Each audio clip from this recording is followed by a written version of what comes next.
ng tahong. Bali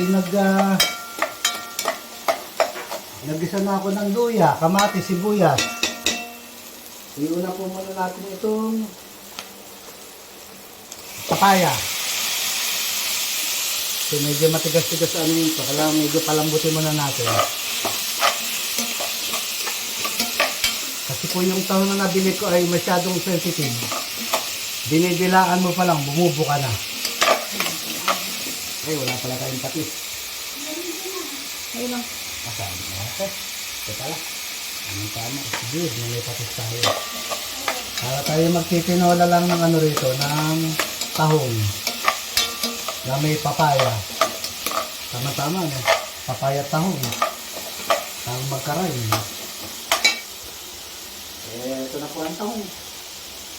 Matigas pa nga yung papaya eh. Ah. Ito lang yun na. Ayan. Sambot sa natin yung papaya. Ayan na. Kasi malambot-lambot na yun. Yun lang yung style na yun.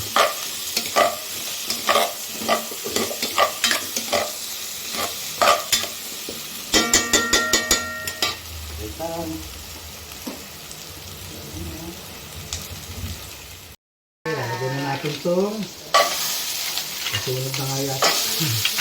Ang lakas ng apoy mo kasi oh. Mahina na nga yan. Lagyan na natin itong tahong. Tunog, ginaamoy apoy. Sa ilong. Ganda nga, lakas ng smoky flavor yan. Sasabawan po natin ng isparay.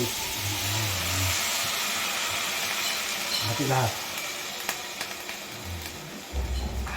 Sarap. Lagyan po natin ng patis. Yan ang tamang gawin ng pagluluto ng tahong. And then, paminta. Paminta pa ba lumalabas dito? Baka bubog na lumalabas dito, ma'am.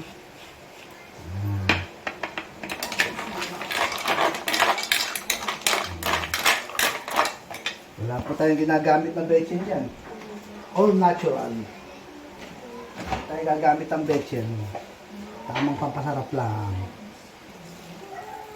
Yan. Pagkulo po niya, lalagyan na natin ng ano yan, ng dahon ng sili. Antay-antay lang po. At panghuli, lagyan natin ng dahon ng saging. Ay, dahon ng sili. Ayos.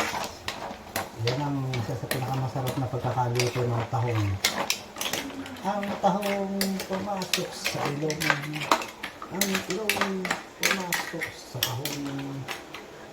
Good. Okay na yan. Ready to eat na yan. Ready to serve. Di ba ako lang sa sabaw? Aha. Di ba ako lang sa sabaw? Okay lang yan. Kasi tama ng lasa. Kokotiro lang. Kakalahating kilo lang yan. Ayos na. Diba na? Ano na.